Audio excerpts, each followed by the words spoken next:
Pain killers കൊണ്ട് നടക്കുന്ന ഒരു 90s കിഡ് ചോദിക്കുന്ന ഇങ്ങനെ ബെസ്റ്റിന് അർത്ഥം അറിയോ? എന്താ ഫ്രണ്ടിന് മുകളിൽ താഴെ കല്യാണം കഴിച്ചതിന്റെ പേരിൽ അനുഭവിക്കുന്ന പുരുഷന്മാരുടെ റീലുകളാണ് ഞാൻ കൂടുതലും കാണുന്നത്. സ്ത്രീകളുടെ റീലുകളിൽ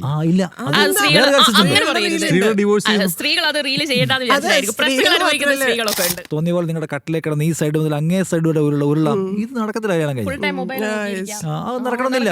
ഈ പുതിയ കുട്ടികൾ പെട്ടെന്ന് മൂവ് ഓൺ ചെയ്യുന്നു. അത് ചെറിയ കാര്യമല്ല. കാരണം അതിൽ കെട്ടി തൂങ്ങി കിടക്കുക, കള്ളു കുടിക്കുക, കഞ്ചാവ് അടിക്കുക, അതിൽ വിഷമിച്ച് അങ്ങനെ ബാക്കി കാര്യം ഡിപ്രസ്ഡ് അടിച്ചിങ്ങനെ മൂലയ്ക്ക് ഇരിക്കുക. UK പോയി കളയും. അതാണ് പൂമാലയൊക്കെ ഇട്ടിട്ട് കല്യാണം കഴിക്കുന്ന ചെറിയ പിള്ളേരെ കണ്ടിട്ടുണ്ടോ?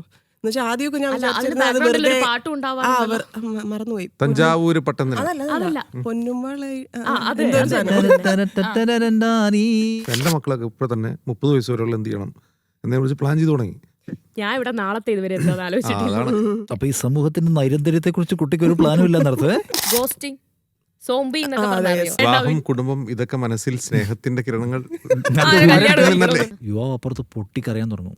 എന്റെ കൈയും കാലും തളരുന്നു, ഞാനിപ്പോ ഏതോ ഒരു ഹോസ്പിറ്റലിൽ എവിടെ നിൽക്കുകയാണ്, എന്ത് ചെയ്യണം, എനിക്ക് മറുപടി പറയാൻ പറ്റുന്നില്ല. ഞാൻ പാലാരിവട്ടം സിഗ്നലിൽ നിൽക്കുകയാണ്. ജപ്പാൻ ഒന്നും ഉണ്ടാക്കുന്നില്ല കുട്ടികളെ പോലും. ടച്ച് ഒരു ഭയങ്കര പ്രശ്നമാണല്ലോ. സലിംകുമാർ അതിനെ കുറിച്ച് ഒരു വാചകം പറഞ്ഞിട്ടുണ്ടല്ലോ, ദർശനേ പുണ്യം സ്പർശനേ പാപം.